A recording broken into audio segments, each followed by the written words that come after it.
इस वीडियो में मैं तुम्हें एक नए कंसेप्ट से मिलवाना चाहूँगा जिसको हम लिमिट्स बोलते हैं। और लिमिट्स आने वाले चैप्टर्स में जो हम कैलकुलस में पढ़ेंगे, जैसे कि डिफरेंशिएशन है और इंटीग्रेशन है, इन सब चैप्टर्स में लिमिट्स हमारे बहुत काम आने वाला है। और अगर मुझे सीधी सी भाषा में समझाना हो कि लिमिट्स है क्या, तो मुझे लगता है लिमिट्स एक मैग्नीफाइंग ग्लास है। जो मैग्नीफाइंग ग्लास शर्लॉक होम्स के पास है, वैसा ही एक मैग्नीफाइंग ग्लास है जिससे हम फंक्शंस की डेफिनेशंस को और उनके ग्राफ्स को बहुत बारीकी से देख सकते हैं और उन्हें समझ सकते हैं। अब वैसे बहुत सारे ग्राफ्स तुम देख सकते होगे या फिर बना सकते होगे, लेकिन अगर मैं पूछूं कि एक छोटे से पॉइंट के आसपास क्या हो रहा है या फिर एक छोटे से इंटरवल में क्या हो रहा है, वहां पर हमारा ये लिमिट्स वाला कंसेप्ट काम आता है। तो चलो एक काम करते हैं, एक फंक्शन से शुरू करते हैं। अगर मैं बोलूं कि मेरा एक फंक्शन है एफ एक्स जिसकी वैल्यू है x minus one upon x minus one, मैंने इसे कुछ इस तरह से डिफाइन किया हुआ है। और मैं तुमसे पूछता हूं कि एफ ऑफ वन कितना होगा, यानी कि जब मैं इसमें इनपुट वन डालूंगा तो इसका आउटपुट कितना आएगा। तो एफ ऑफ वन निकालने के लिए यहां पर मैं लिखता हूं, एफ ऑफ वन निकालने के लिए मुझे जहां पर भी एक्स दिख रहा है उसकी जगह वन डाल देना है। तो अगर मैं यहां पर वन डालूं तो ये हो जाएगा वन माइनस वन यानी कि जीरो। तो न्यूमिनेटर में जीरो आ गया, मुझे कोई दिक्कत नहीं है। फिर यहां पर डिनोमिनेटर में आता है वन माइनस वन यानी कि जीरो। अब यहां पर मुझे प्रॉब्लम है, डिनोमिनेटर में जीरो होना मैथ्स के खिलाफ है। हम किसी भी चीज को जीरो से डिवाइड नहीं कर सकते, चाहे वो जीरो ही क्यों ना हो। तो यहां पर ये चीज हमारी अनडिफाइंड है, हमने इसे डिफाइंड नहीं किया हुआ। और ये अनडिफाइंड है, इसका मतलब ये हुआ कि वन पे हमारा कोई आउटपुट नहीं आएगा। अब जिस इनपुट पे मेरा कोई आउटपुट ना आए, वो इनपुट मेरे किस काम का। तो मैं बोल सकता हूं कि वन इस फंक्शन से बात नहीं करेगा, यानी कि वन इस फंक्शन की डोमेन में नहीं है। अगर हम याद करने की कोशिश करें तो डोमेन वो वैल्यूज होती हैं जिसपे फंक्शन का मेरा कोई आउटपुट आता है। अब जब हमने वन का केस सॉल्व कर दिया है, तो अब देखते हैं वन के अलावा बाकी सारे पॉइंट्स पे क्या हो रहा होगा। अगर वन के अलावा कोई भी और पॉइंट मैं इसमें डालूंगा तो देखते हैं क्या होता है। मान लेते हैं मैं इसमें फोर डालता हूं। अगर मैं एफ ऑफ फोर निकालने की कोशिश करूं, एफ ऑफ फोर निकालने की कोशिश करूं तो ये हो जाएगा four minus one upon four minus one, यानी कि थ्री अपॉन थ्री, जो कि कैंसिल होके ये तो वन बन जाएगा। पर सिर्फ फोर ही क्यों, ये तो हर किसी पॉइंट के लिए वैलिड है। मैं कोई भी पॉइंट इसमें डालता हूं, जो मेरा न्यूमरेटर होगा वही मेरा डिनोमिनेटर हो जाएगा और दोनों कैंसिल होके वन बन जाएंगे। तुम चाहो तो कोई नेगेटिव पॉइंट भी डाल सकते हो। मान लेते हैं मैं एफ ऑफ माइनस टू निकालता हूं, तो एफ ऑफ माइनस टू हो जाएगा मेरा माइनस टू माइनस वन यानी कि minus three upon minus two minus one यानी कि माइनस थ्री, और ये फिर से कैंसिल होके वन बन जाएगा। तो सारी दिक्कत वन पे थी, वन के अलावा और किसी पॉइंट को इससे कोई प्रॉब्लम नहीं है। तो यहां मैं बोल सकता हूं कि जो मेरा फंक्शन की डेफिनेशन है, इसके हिसाब से एफ ऑफ एक्स इसकी वैल्यू वन होती है, लेकिन यहां पर हमेशा वन नहीं होती है। एक पॉइंट मुझे यहां से हटाना भी है। तो मैं बोलूंगा F of X is equal to one, X belongs to R minus one, यानी कि एक्स सारी रियल वैल्यूज ले सकता है वन को छोड़ के। ये यहां पर मुझे मेंशन करना जरूरी है। इसको अगर मुझे सिंपली लिखना हो तो मैं बोल सकता हूं कि x is not equal to one. कभी कभी चीजें जितनी सिंपल हो उन्हें उतने ही सिंपल तरीके से बता देना चाहिए। अब जब हमने इस फंक्शन को डिफाइन कर लिया और देख लिया कि किस पॉइंट पे इसकी क्या वैल्यू आ रही है, तो चलो इस फंक्शन का ग्राफ बनाते हैं। मैं थोड़ी सी जगह बनाता हूँ ग्राफ बनाने के लिए। अगर मैं इस फंक्शन का ग्राफ बनाना चाहूँ तो मुझे ये बनाना होगा वाई एक्सिस, ये हो गया मेरा वाई एक्सिस। फिर एक होगा एक्स एक्सिस, ये मैंने यहाँ बना दिया। ये है एक्स और ये है वाई। कुछ वैल्यूज अगर मैं डालना चाहूँ जैसे कि one, two, three and so on, ये है मेरा जीरो। फिर है minus one, minus two and so on. Y axis पे ऊपर आ जाएगा वन, फिर है टू एंड सो ऑन, या नीचे आ जाएगा minus one and so on. तो अगर मैं आउटपुट देखूँ इस फंक्शन का, ये हमेशा ही वन होता है एक्सेप्ट इस वन वाले पॉइंट के लिए। इनपुट अगर वन ना हो तो इसका आउटपुट हमेशा वन रहेगा। तो यानी कि माइनस टू पे मेरा आउटपुट वन है, माइनस वन पे वन है, जीरो पे वन है, इनके बीच में जितने पॉइंट्स हैं उन सब पे वन है। तो मैं बोल सकता हूँ कि जो मेरा आउटपुट है वो कुछ इस तरह से होगा। हर वैल्यू पे मेरा आउटपुट वन आ रहा है, ये इस तरह से होगा, और वन के बाद वाली वैल्यूज़ में भी इसका आउटपुट वन आ रहा है। सारी दिक्कत वन पे है। और एक तरीका है हमारे पास ये बताने का कि वन पे मेरा कोई आउटपुट नहीं है। मैं इस ग्राफ में ऐसे बीच में एक गड्ढा कर देता हूँ, मैं एक ऐसे सर्कल बना देता हूँ। ये ओपन सर्कल मुझे बताता है कि इस वन पॉइंट पे मेरा कोई आउटपुट नहीं है। अब जो ग्राफ हमने बनाया है, चलो इसे बारीकी से समझने की कोशिश करते हैं। यहाँ पर हमारी लिमिट्स की कहानी शुरू होती है। मैं बोलता हूँ कि ठीक है, वन पे कोई आउटपुट नहीं है, मान लिया, लेकिन वन के आसपास क्या हो रहा होगा। यानी कि वन से अगर मैं बहुत पास हूँ, यानी कि अगर मैं वन के जस्ट बगल में खड़ा हूँ, यहाँ पर लेफ्ट में खड़ा हूँ, इस साइड क्या हो रहा होगा? या फिर मैं 1 के राइट साइड खड़ा हूँ, इस साइड क्या हो रहा होगा? यहाँ पे क्या हो रहा होगा? अब तुम बोलोगे कि ये तो मुश्किल नहीं है जवाब देना, जो बाकी सारे पॉइंट्स पे हो रहा होगा वही यहाँ पर भी हो रहा होगा। भाई जो आउटपुट इस पॉइंट पे आ रहा है, वही आउटपुट इस पॉइंट पे आ रहा है, वही आउटपुट इस पॉइंट पे आ रहा है, तो वही आउटपुट 1 के बगल में आ रहा होगा।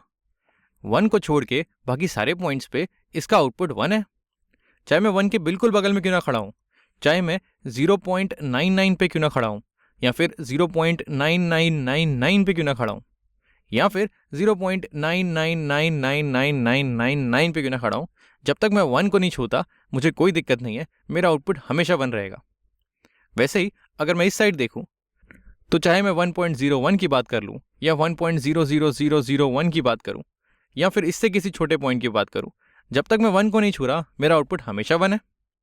तो आई थिंक तुम मेरी बात समझ गए होगे।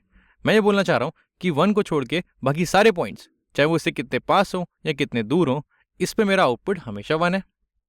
अब इस चीज़ को लिखने का ये जो बहुत पास जाके इसे जूम करके देखने का एक तरीका है, इसको हम लिमिट्स बोलते हैं, और इसे लिखने का एक तरीका होता है। जो मैं निकालना चाह रहा हूँ वो ये है। मैं निकालना चाह रहा हूँ, यहाँ पर आता है मेरा सवाल, what number does function approaches, ये अप्रोचेस वर्ड थोड़ा ज़रूरी है, अप्रोचेस व्हेन इनपुट अप्रोचेस 1। अब यहाँ पर अप्रोचेस का मतलब ये है कि मैं उसके पास जा रहा हूँ। मैं 1 की बात नहीं कर रहा हूँ, मैं 1 के पास जाने की बात कर रहा हूँ।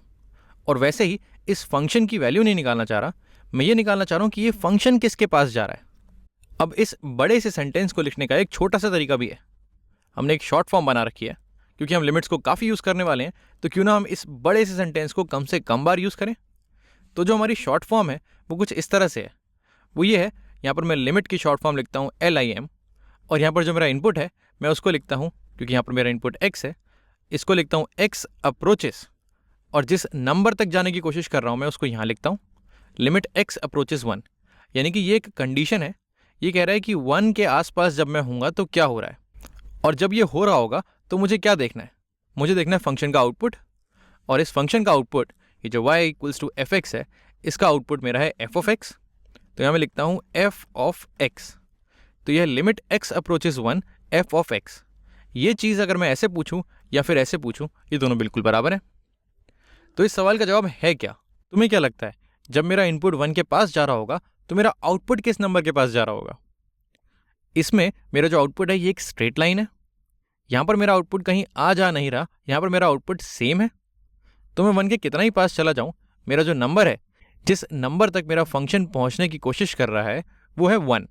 तो यहाँ मैं बोल सकता हूँ कि इस लिमिट की वैल्यू हो जाएगी 1। मैं ये नहीं बोल रहा हूँ कि मेरे फंक्शन की वैल्यू 1 है, मैं ये बोल रहा हूँ कि जब मैं 1 के पास जाता हूँ, जब मेरा इनपुट 1 के पास जाता है, तो मुझे मेरा फंक्शन 1 के पास जाता हुआ नज़र आता है। मैं इसे यहाँ पर लिख देता हूँ। ये चीज़ बिल्कुल बराबर नहीं है इस चीज़ के, f of 1 = 1। ये लिखना बिल्कुल ही गलत होगा। f of 1 1 के बराबर नहीं है, f of 1 तो डिफाइंड ही नहीं है। और अगर मान लेते हैं डिफाइंड होता भी, तो इस बात से मेरी लिमिट को कोई फ़र्क नहीं पड़ता। मेरी लिमिट झांक कर भी नहीं देखती कि 1 पे क्या हो रहा है, ये सिर्फ ये देखती है कि 1 के आसपास क्या हो रहा है। इसी बात पे चलो एक एग्जाम्पल और करते हैं। मान लेते हैं कि मेरा जो दूसरा फंक्शन है, इसको मैं लिखता हूँ, मान लेते हैं ये है g of x, और ये जो मेरा फंक्शन है ये कुछ इस तरह से डिफाइंड है। g of x की वैल्यू है x² जब मेरा x 2 के बराबर ना हो तो, और इसकी वैल्यू है, मान लेते हैं इसकी वैल्यू भी 1 है जब मेरा x 2 के बराबर है। अगर मैं इस फंक्शन का ग्राफ बनाना चाहूँ, थोड़ी देर के लिए मान लेते हैं कि इस 2 पे मुझे कोई दिक्कत नहीं है, मैं सिर्फ x² का ग्राफ अगर बनाऊँ, तो ये मेरा y एक्सिस है, ये मेरा x एक्सिस है, x y, ये मैंने बना दिया। पॉइंट्स में थोड़ी देर में लगाता हूँ। मान लेते हैं अगर मुझे ग्राफ बनाना है x² का, तो वो कुछ इस तरह से होगा। x² का ग्राफ मेरा अपवर्ड पैराबोला होता है, ये मेरा x² का ग्राफ हो गया। लेकिन ये जो gx है ये x² थोड़ी है, ये x² है 2 जब ना हो तब, लेकिन जब मेरी वैल्यू 2 होगी तो ये 1 देता है। तो चलो इस ग्राफ को ठीक कर लेते हैं। अगर मैं पॉइंट्स मार्क करूं, मान लेते हैं ये मेरा पॉइंट 1, ये मेरा पॉइंट 2 पे ये जो मेरा पैराबोला है, ये जो x² है, ये मुझे आउटपुट देता 4, क्योंकि 2 का स्क्वायर होता है 4। अगर मैं वो बनाना चाहूँ, मान लेते हैं इसको मैं थोड़ा सा ऊपर खींच देता हूँ। अगर मैं 4 बनाना चाहूँ, ये है 1 1 2 3 और 4। पर मेरी GX की डेफिनेशन बोलती है कि 2 के अलावा बाकी सारे पॉइंट्स पे सही है, लेकिन 2 पे डेफिनेशन चेंज करो। 2 पे इसकी वैल्यू रखो 1। तो अगर मैं इसकी डेफिनेशन चेंज करूँ, यहाँ 4 पे थोड़ी सी प्रॉब्लम हो जाएगी। यहाँ पर ये मैं थोड़ा सा एक गड्ढा बना देता हूँ। 2 पे इसकी वैल्यू अब 4 नहीं रही, 2 पे अब इसकी वैल्यू हो गई है 1। ये मैंने इस तरह से बना दिया। अब अगर इसमें मैं वही चीज़ पूछूं जो मैंने ऊपर वाले फंक्शन में पूछी थी कि भाई लिमिट जब x 2 के पास जा रहा है तो क्या हो रहा है, limit when x approaches 2 f of x, ये कितना होगा। अब यहाँ पर एक चीज़ का हमें खास ख्याल रखना है, हमें फ़र्क नहीं पड़ता कि 2 पे इसका आउटपुट क्या होगा। हमें फ़र्क नहीं पड़ता कि इसकी वैल्यू 1 है या फिर इसकी वैल्यू 10 है या फिर इसकी वैल्यू 10,000 है। हमें उस चीज़ से बिल्कुल फ़र्क नहीं पड़ता। हमें बस ये देखना है कि 2 के आसपास क्या हो रहा है। तो अगर मैं ध्यान से देखूं, अगर मैं जूम इन करना चाहूँ तो 2 के लेफ्ट हैंड साइड, अगर मैं यहाँ पर देखूं, ये मैं 2 के लेफ्ट हैंड साइड पे हूँ। 2 के लेफ्ट हैंड साइड पे मुझे मेरी फंक्शन का जो आउटपुट है इसकी वैल्यू बढ़ती हुई नज़र आ रही है। अगर मैं 1 पे हूँ तो इसकी वैल्यू 1 है, 1.5 पे कहीं और ऊपर होगी, 1.9 पे कहीं और ऊपर होगी, 1.99 पे कहीं और ऊपर होगी, और 2 के जस्ट पहले इसकी वैल्यू कहीं 4 के पास होगी। मान लेते हैं 4 से थोड़ी सी कम होगी। और अगर मैं 2 के राइट हैंड साइड देखूं, अगर मैं इस साइड से देखूं, तो मेरी वैल्यू घटती जा रही है, यहाँ पर मेरी वैल्यू कम होती जा रही है और नीचे से मेरी वैल्यू बढ़ती जा रही है। लेकिन ये दोनों वैल्यूज़ इस 4 तक पहुँचने की कोशिश कर रहे हैं। तो अगर मैं पूछूं कि इस फंक्शन की वैल्यू किस पॉइंट तक पहुँचने की कोशिश कर रही है, तो हमारा जवाब होना चाहिए कि इसकी वैल्यू 4 तक पहुँचने की कोशिश कर रही है। ये 4 तक पहुँच नहीं पा रही है, लेकिन इस नंबर तक पहुँचने की कोशिश कर रही है। अब बहुत सारे लोगों को इस इक्वल टू वाले साइन से दिक्कत होती है। ये जो मैंने इक्वल टू का साइन बनाया हुआ है, ये लोगों को पसंद नहीं आता। वो कहते हैं कि जब वैल्यू 4 तक पहुंच नहीं पा रही है तो हमने इक्वल टू 4 क्यों लिखा हुआ है, हम इक्वल टू 4.1 क्यों नहीं लिख रहे हैं, या इक्वल टू 4.01 क्यों नहीं लिख रहे हैं, या फिर इस साइड से अगर मैं देखूं तो हम इक्वल टू 3.99 क्यों नहीं लिख रहे हैं। जब वैल्यू 4 तक नहीं पहुंची है तो ये 4 को बराबर करने का क्या मतलब है।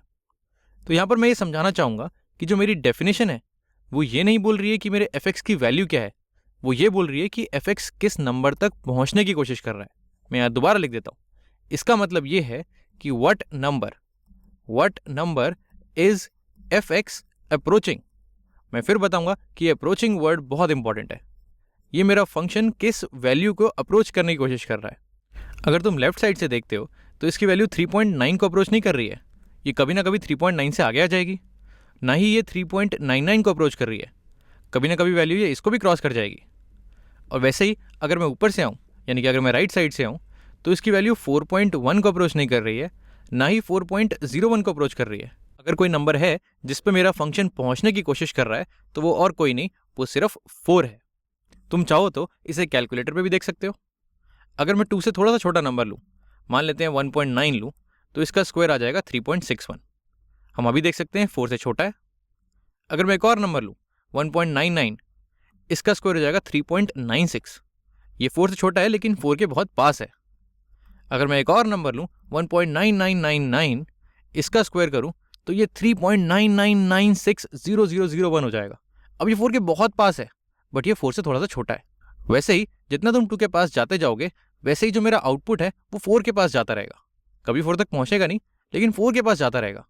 तो यहाँ से मैं बोल सकता हूँ कि लेफ्ट साइड से, यानी कि जब मैं 2 से छोटा नंबर ले रहा हूँ तो मेरा नंबर 4 तक पहुँचने की कोशिश कर रहा है। वैसे ही अगर मैं 2 से बड़ा नंबर लूँ, अगर मैं लेता हूँ 2.01, इसका स्क्वायर हो जाएगा 4.0401। अगर मैं और छोटा नंबर लूँ 2.001, तो इसका स्क्वायर हो जाएगा 4.000400001। अब ये भी 4 तक पहुँचने की कोशिश कर रहा है।